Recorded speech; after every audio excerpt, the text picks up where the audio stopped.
O inflamade é um estado de inflamação crônica de baixo grau estéreo observado em idosos e que está associado ao processo do envelhecimento. Esse processo tem repercussão em várias doenças no idoso, como diabetes, Alzheimer e até infecções virais. A desbiose associada ao envelhecimento, estresse oxidativo ao longo da vida, exposição a infecções ao longo da vida, alterações metabólicas e a própria imunossenescência são fatores que levariam a esse fenômeno do inflamage com o passar do tempo. Mas o que seria o inflamage? Bom, o inflamage seria justamente essa inflamação crônica de baixo grau, com o perfil imunológico mais restrito, com menos diversidade imunológica, uma maior tendência ao que a gente chama de oligocolonidade, em que haveria um predomínio de células e citocinas inflamatórias sobre os componentes anti-inflamatórios, ou seja, um perfil imunológico mais equilibrado. Além disso, o nosso grupo foi capaz de mostrar em um trabalho anterior que a exposição a infecções ao longo da vida é capaz de acelerar esse processo da imunossenescência e, consequentemente, do inflamade. Diante disso, nosso trabalho buscou investigar se esse estado inflamatório basal associado ao inflamade não poderia estar associado ao fato de indivíduos idosos infectados pelo vírus SARS-CoV-2 serem justamente aqueles que desenvolvem as formas mais graves da doença, o que se daria através de uma resposta inflamatória desregulada, exacerbada,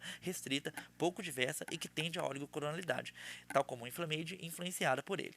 Para isso, a ideia do trabalho foi avaliar o perfil de quimiocinas e citocinas de pacientes adultos e idosos provenientes de áreas endêmicas para infecção de repetição, no caso de GV, e não endêmicas, São Paulo e Belo Horizonte, para assim a gente comparar o perfil de citocinas, o perfil de gravidade da Covid-19, o papel das infecções de repetição, no caso dos pacientes provenientes de GV, da área endêmica, em acelerar o processo do inflamage e como isso se repercutiria na gravidade dos casos de Covid-19. Antes de passar para os resultados, só lembrando que a análise ela foi feita através de soro coletado dos pacientes, com posterior realização de um imunoensaio Luminex, né, com pool de citocinas, e a interpretação foi feita por um software de computador adequado. Então, indo para os resultados aqui em Belo Horizonte, eles mostraram que os indivíduos idosos foram aqueles predominantemente associados às formas mais graves da infecção, ou seja, o Covid grave, eles foram os que apresentaram um perfil de citocina e quimiocina que é muito similar àquele já escrito na literatura para o inflamade, sugerindo uma influência do fenômeno do inflamade, né, na resposta imunológica ao vírus, que é mais restrita, menos diversa e mais oligoclonal. Isso foi observado tanto em São Paulo quanto em Belo Horizonte. Já nos indivíduos cronicamente expostos às várias infecções, ou seja, da área endêmica, governador Valadares, o perfil de citocinas ele também foi muito semelhante àquele já descrito por inflamage na literatura, com um padrão ainda mais acentuado, e além disso, uma coisa que vale ressaltar é que os casos foram mais graves que todos os adultos, né, das outras cidades, São Paulo e Belo Horizonte, e também o caso os idosos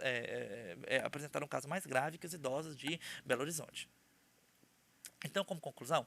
os idosos com as formas mais graves da doença, eles apresentaram uma assinatura imunológica que é muito similar àquela classicamente associada ao inflamage, sugerindo uma resposta imunológica mais rígida, menos diversa e oligoclonal.